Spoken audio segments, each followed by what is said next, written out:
Hi everybody, I'm Jordan. I'm Sam. And I'm Josh. Welcome back to MASH.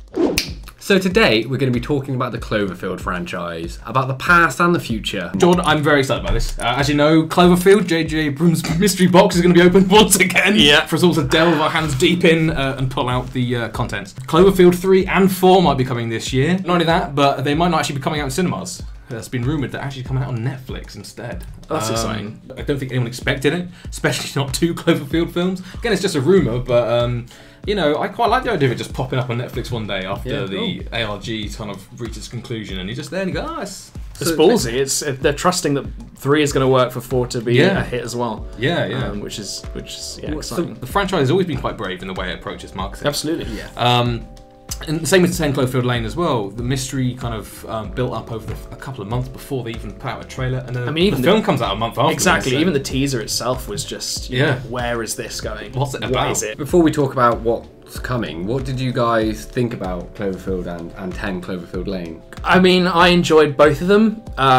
Two very different movies, which when speaking about 3 and 4 excites me even more because again, it's two totally different movies, obviously. One being found footage, you can go either way with that sort of genre anyway, but I liked it. I think it gave an interesting perspective on an event. So like I really enjoyed the first one. I absolutely loved the ARG they did with it. All online, you know, fake Facebook profiles for the characters, fake websites for the evil corporations involved. Wasn't it MySpace back? It was MySpace, yeah. They made MySpace profiles for the different characters. I never really got wrapped up in the ARG for the first one. I was made aware of it, but I wasn't super fussed. And then when the film came out, I guess to me it was just a found footage film.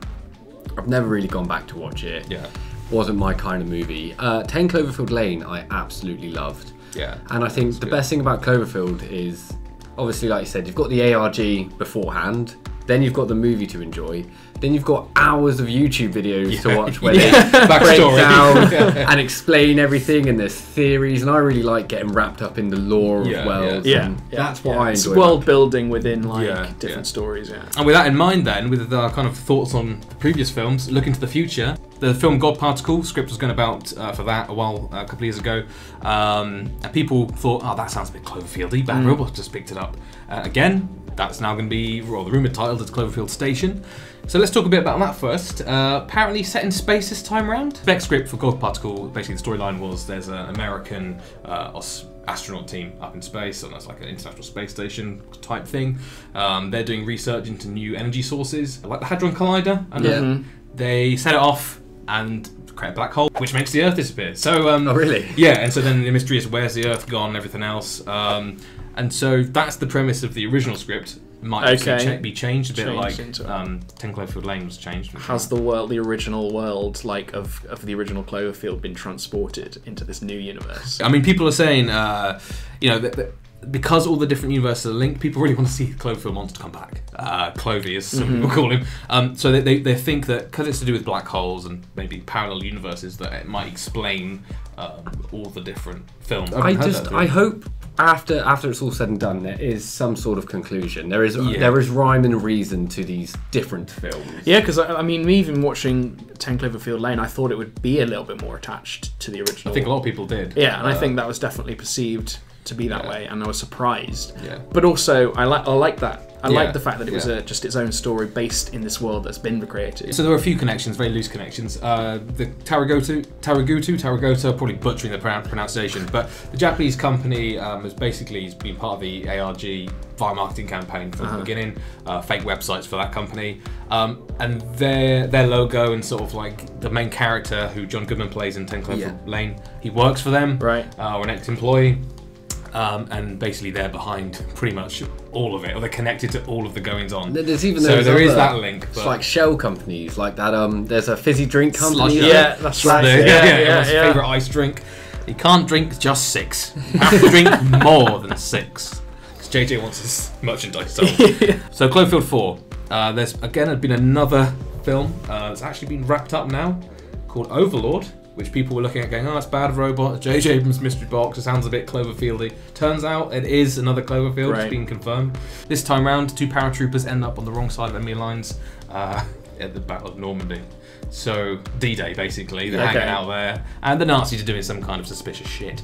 They're kind of hanging around, as they're known to, summoning demons or something, so using supernatural forces against these two guys. It's very interesting thing about like World War II, obviously taking it back to the past, as opposed to having another film set in the present, unless there's some kind of twist where the paratroopers are actually in some kind of simulation or time. Yeah, I was going to talk about this. Is because it's already interesting with the second one is these timelines and where these going to place. Like with the third one, is it going to be during the events of like it crash landing on, or are we going to see that from space? Or is it going to be 10 years, 20 years down the line? It's almost they're going down the cinematic universe route, but the films are way less important to one another. Like they can all exist by themselves. It's kind of like like Black Mirror in a way is kind of an anthology of different stories with the same theme throughout. Cloverfield's the same sort of thing. I'm definitely excited. Yeah, but it's more. You want to know, don't you? I mean, I'm excited for when the first teasers drop. Yeah. And then we can go, right, this is happening. This is definitely going to be... We'll be here. 2 a year. We'll be here. We'll be writing yapping our mouths about it as per usual. And also having films that the trailer doesn't just spoil everything for you. Yeah. Like we get with every other movie nowadays. Yeah. You know, the trailer's even in order of the plot. It just tells you the plot.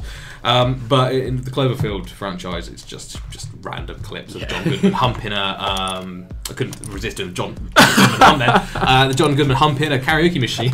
So that's been our thoughts on the Cloverfield franchise, past, present and future.